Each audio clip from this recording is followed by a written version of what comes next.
The degree of uniformity is in proportion to the degree of stupidity. I like that. Maybe that's why I wrote it down. I wonder who said it.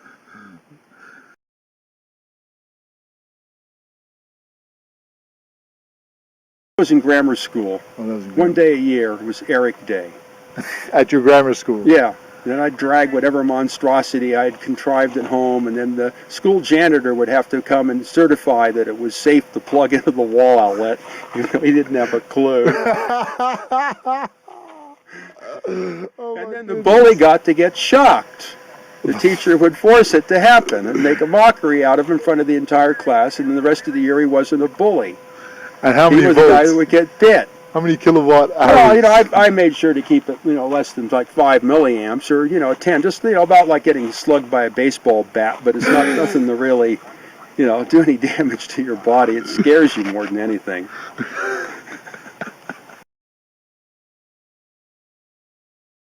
About nuclear meltdown in my parents' garage and how it blacked out the radars at Hamilton Air Force Base. We went through the rite of passage, so to speak, by creating this disturbance in the neighborhood and controlling it, so we were allowed a higher access after that point. Because all their, you know, original Operation Paperclip scientists are all getting old and dead. How'd you I was the next generation. I was a 16-year-old with 3 FCC licenses, radar, television broadcasting, the whole thing. So you were well known. Well, I don't know, but that must have attracted somebody's attention. It's the main station to the whole Pacific. Japan, to Australia, everything went in and out of Bolinas and Point Reyes. All American communications in 1969 were going through Bolinas to communicate with the Pacific. Right. After a year, I could go into that station in the morning, okay, unannounced. I could grab the key ring off the fucking hook, and I could go through the entire installation in any fucking substation or transmit anything Complete I wanted. 100% access. Just whatever I wanted to do. Whatever I fucking dragged back, if it had the right numbers on it, I could pack it home. Wow. You're bad. Oh, you're a bad boy. Yeah, well, I didn't walk in there as a dummy. Oh, how old were you when you went in? Oh, that was 1966, I think. How old were you? 15. So you had free run of the premier... Not then. No, I had to work for it. And go through some punishment routines, too, when I got a little out of line. Like disappear for a year once. Oh, that's a little bit out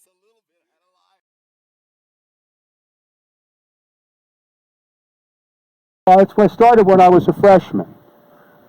And by the time I was a senior, I had an awesome laboratory. It was giant. Wow. You know, I could produce 3,000 or 4,000 watts of RF, no problem at all. So you could light up a whole neighborhood. Well, I could make all the lights, you know, dim the lights in the whole neighborhood, sucking that much power, about 10,000 watts off the transformer.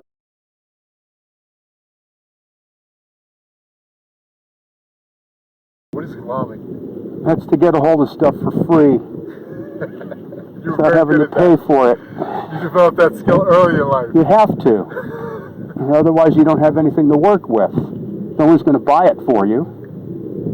You have to go find it. You got to find it, you know, pushed over a cliff, or get the lineman to give it to you for free, or whatever. Otherwise, you don't have anything to work with.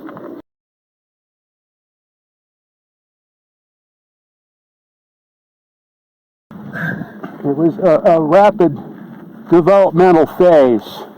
So in I high had school, standard surplus in San Francisco for my Navy glom. I had Abe and Louie. They were the glom meisters. They had their fingers in everything. They had catacombs underneath the sidewalks into the street, filled with like missile parts and all this stuff. And they just let me go down to that bed, just let me run loose with a shopping bag. They thought it was funny, you know? that was good. And they couldn't figure out what in the hell I was doing with all this stuff, but they knew I was doing something with it. And I was a kid, so, you know, I'd buy something and just let me take the rest for free. And no one else was allowed in the catacombs. Only you. Yeah. Only Eric. He was like a crazy guy down there that had his own glom collection. The problem was getting his stuff past the counter because it became confusing of whose stuff's what. He wasn't supposed to be giving his glom away, and he was giving me all these expensive big Navy radio transmitting tubes and vacuum variable capacitors, and I was, I built a whole Navy transmitter in a matter of just months out of this stuff from there. It was beautiful. I even used part of it at Landers. It lasted that long. And then RCA started providing the big oil transformers and giant tubes, and the stuff from the power company, all the big capacitors. It turned into a giant Frankenstein laboratory.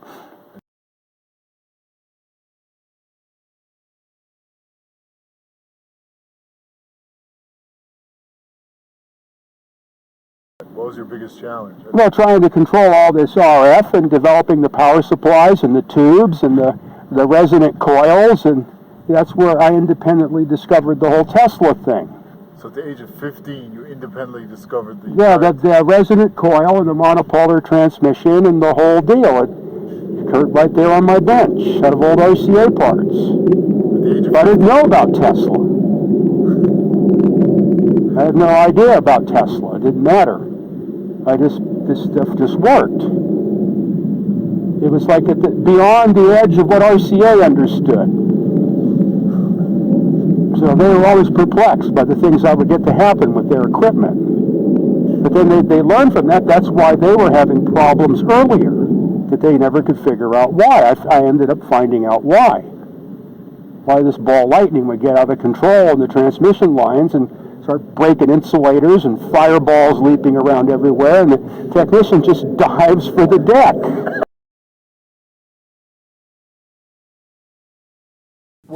When the captain decides, here this guy shows up and now he's altering everything that's going on in this base, okay, and wrapping a noose around the Air Force and just leading them by a ring through their nose through balls of fire, they're digging it, okay? So you were the Navy's hero. Digging it.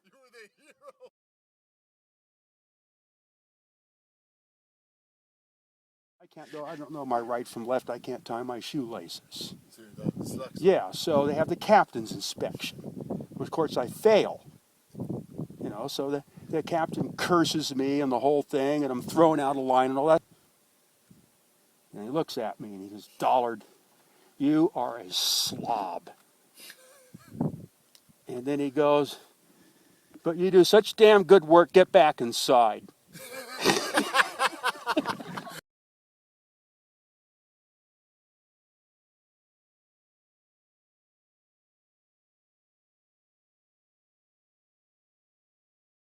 This was the entire defense communications system for the Pacific, South China Sea, the whole thing. I worked right at the central link.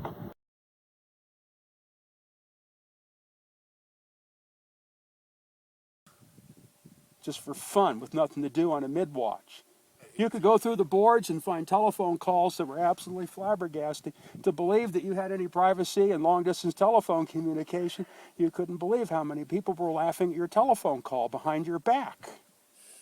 These things would just erupt at 1 or 2 in the morning from some bored technician, going through all the channel jacks and channel jacks and channel jacks until he hears that telephone call that's just out of this world. Usually some drunk sailor talking to his girlfriend. That's what most of them were after. Okay, and out it pops on the monitor speaker. Okay, so you've got a telephone that when you lift it, every DCS station has a speaker that hears what you say. It's called the order wire. So you pick up the order wire and you tell the guy at the Clark Air Force Base, you tell him what channel you got it on. And if it goes through his system, he picks not. Otherwise, you send it to him on a trunk. So you patch over to a dead telephone line trunk, and he's listening to the call. And then you hear the order wire pick up again. Okay, and then he talks to his buddy over in some island somewhere. And he goes, "We got this telephone call." Okay, and then he sticks it on a trunk. Now you got 3 microwave stations or satellite cable stations listening to this guy's telephone call. I've seen these things work their way all the way to the master control board of Voice of America, and all the guy has to do is flip a switch, and every 1,000,000-watt transmitter in the world would be rebroadcasting this guy's telephone call.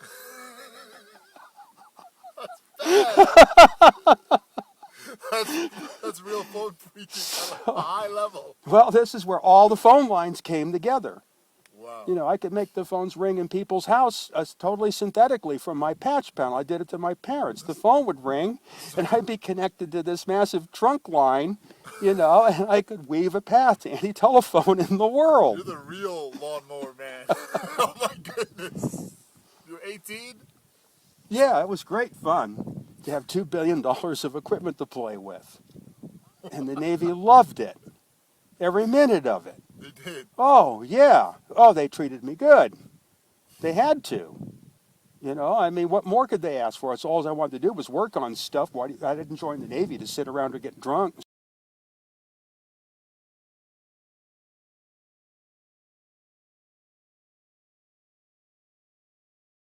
was always enough for me to build my own radio station, you know, and pull my own little Good Morning Vietnam, take the station away from the Air Force, which the Navy thought was great. That was the beauty, is the Air Force, the laugh of the whole thing that everybody loved. I mean, they warned me, you know, Dollar, don't get yourself in trouble, you know, by engineering too many of your own circuits into the defense communications system. You know, I had like phantom circuits running down telephone cables around the base that would like reappear in the radio station and then disappear. You couldn't measure the existence of them, and then they would reappear in another building to turn off the Air Force's equipment by itself. And they didn't know how the signal was sneaking into the transmitter. So you were sabotaging the Air Force for the Navy. So I looped their own signal. They heard the echo of their own signal, and they thought that we were transmitting, and it was just a patch cord and a jack on top of a mountain. Took them a year to figure it out. You were messing. You loved it. Well, the commanding officer loved it. That's what was important. The whole base loved it. It wasn't just that everybody was behind it. You know, it was just too much fun.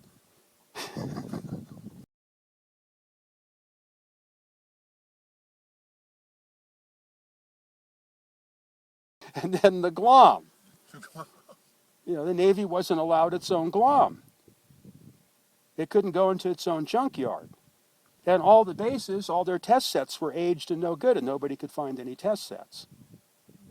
So I connived away to the glom. Because I took over the Air Force station, I had access to all its paperwork. So I filed the whole Operation Air Force, showed it to the chiefs, they approved it. Okay, the Subic Supply Center would see it as an Air Force request. Would never think the Navy was behind it, except it was all Navy trucks and people that showed up to gather the glom. I packed about $750,000 stuff out on the first load and find a brand new crate of all the meters that the Navy was not giving to its own station in its own junkyard, and resupplied every communication station with a brand new test set from the junkyard. The chiefs were just emphatic over the whole thing. They thought it was the most brilliant accomplishment that the Navy had ever achieved. The greatest glob mission of all To time. rip off the Air Force on top of it.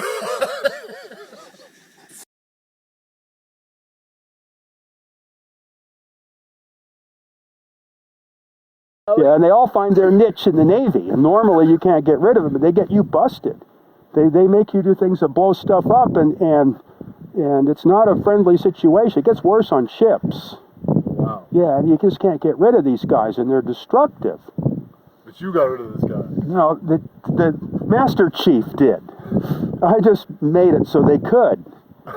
You were the point man on that. You gave him. I attributed system degradation to his presence. He was responsible for system degradation. And already, you know, the problem was well understood, and that's just, I went right to the captain, of course. You know, you don't get to talk to the captain straight. The chiefs do that for you. You know, normally the captain doesn't even want to hear about you. If he does, he wants to punish you for something. You don't want to attract any attention. You know, usually the guy is some maniacal monster that looks terrifying, and you want to stay away from him and hope he doesn't show up in your hole.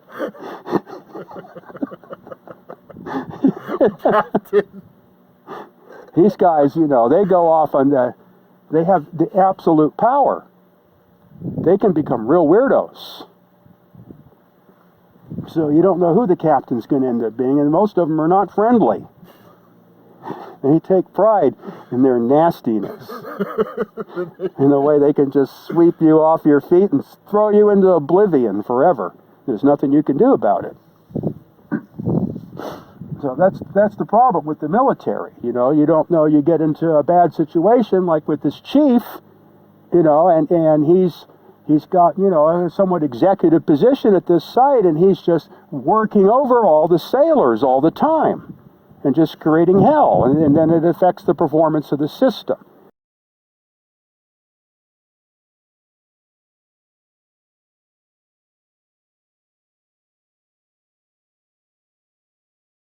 He wanted to continue to make trouble.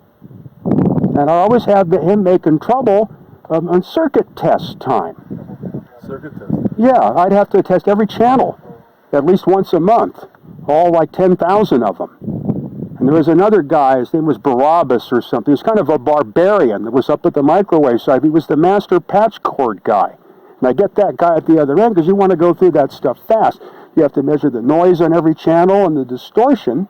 You usually have to reroute active phone calls and stuff so you don't interrupt them. You got to move the telephone call without disturbing it, check the channel, and this other barbarian guy at the other, you expect to be a monster. It's funny like that in the military. Some guy you expect to be the complete shithead, whatever, is actually the smart guy.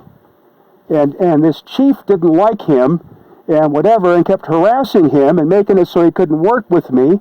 And it started to our performance. So I started an engineering report. Took about 4 or 5 months, and then I presented it to my chiefs and pointed out that this chief up at the microwave site had caused a certain amount of degradation in system performance by disturbing the test people, and that he was a problem for the Navy. So the Master Chief looks at that, and his eyes just opens up, and he looks at me with this expression on his face, and he goes, you know, we've been trying to get rid of this guy for years, Stollard. Thank you. And I get a call a week later from the guy up in the mountain, and he says, you know what? They got rid of Chief Kelly. He's gone. They threw him out of the Navy. They go, don't tell anybody, but you got rid of Chief Kelly. I was the hero. I emancipated Mount Santa Rita from Chief Kelly, the asshole of the universe is what the guy was, you know? Chief Kelly.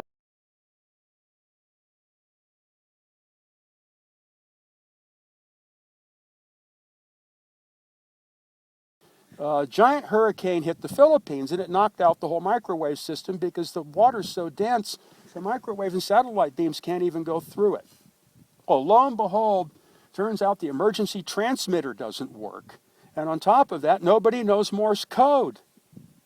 And they have to get the emergency net going because the bases are all isolated. So at any rate, there's no time for me to be fooling around with any Navy procedure or any of that. So I go back into my childhood mode of hunting for the problem in the transmitter. It was an emergency. Had to get that transmitter working. I had my old little voodoo sticks with neon bulbs and things that these chiefs had never seen before. You know, so I invented this stuff all when I was a child because I didn't have any fancy test equipment. And they wanted to stop it. And the commanding officer put an end to that right then and there. They go, we got to get this transmitter going. And this is the only guy that can do it and the only guy that knows Morse code. So stand aside and let Dollar do what he's supposed to do. So that was a real slap to Chief Kelly right there. He wanted to start putting all this unsafe working practices. There wasn't any time for that. Were there lives on the line? Well, whatever, is we were isolated from the world, had no communications. The base? Or? Yeah, all the bases, all became isolated. Bases where? In the Philippines. In the Philippines. You know, the only way to communicate was via shortwave radio. The whole system went dead. If you pick up your telephones, nothing worked. So for the entire Pacific?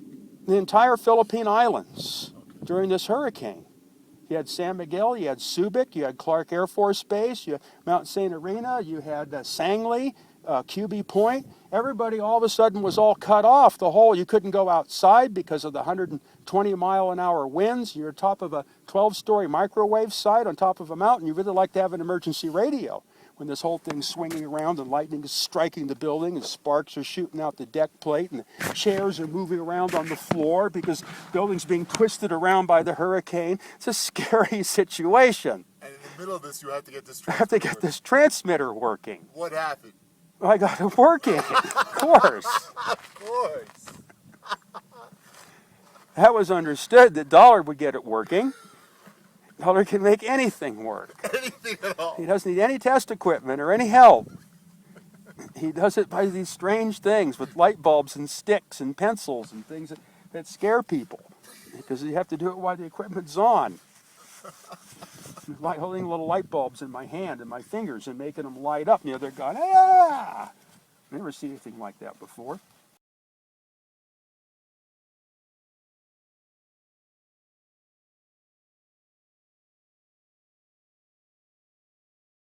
Figure out why the system was so noisy.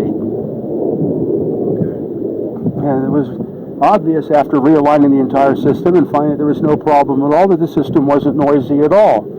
The Air Force gave them bad test procedures, and it made them think that the whole system was screwed up, and they were spending years analyzing and studying it. There wasn't anything wrong to begin with. It was the Air Force's fault. So they sabotaged the Navy by giving them bad data? Yeah, the Air Force was all screwed up and refused to use the Bell System standards, and then they got on their high horse, and they're telling everybody else what to do, so they gave the Navy the wrong test specifications, so all you had to do was just switch the test switch one position on the meter, and then all of a sudden there's nothing wrong with the whole system. They spent 2 or 3 years trying to figure out what was wrong, and there wasn't anything wrong at all. It was the Air Force did it. So you uncovered a conspiracy and saved the Navy billions. Yeah, well, I got the Air Force out of the deal. It took me to get the Air Force to take the AFRs to S station away from them, you know, and to eliminate their fingers in the Defense Communications System whole test program, just get them out of it all the way. I mean, you know, the dirt was on their hands. You know, the situation was laughable. You know, here, you know, I was the top guy in broadband carrier communications from Bell Telephone in high school.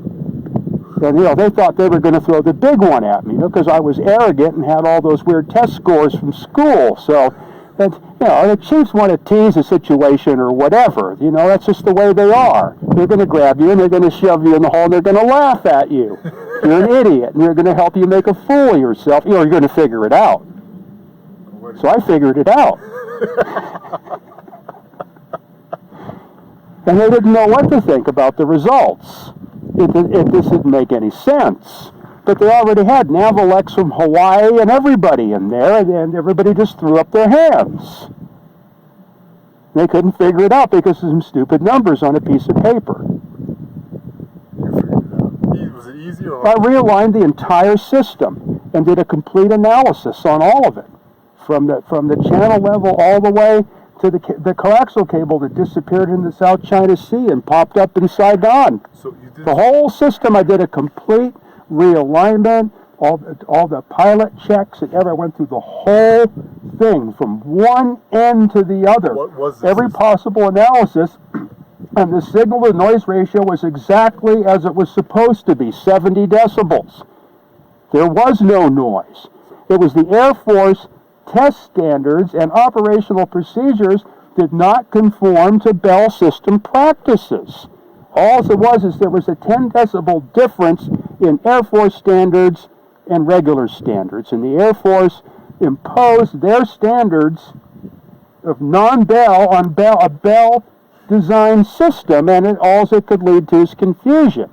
I see. And nobody would ever believe anything was that simple. Was this the Navy's entire communications? This was the entire defense communications system for the Pacific, South China Sea, the whole thing. I worked right at the central link.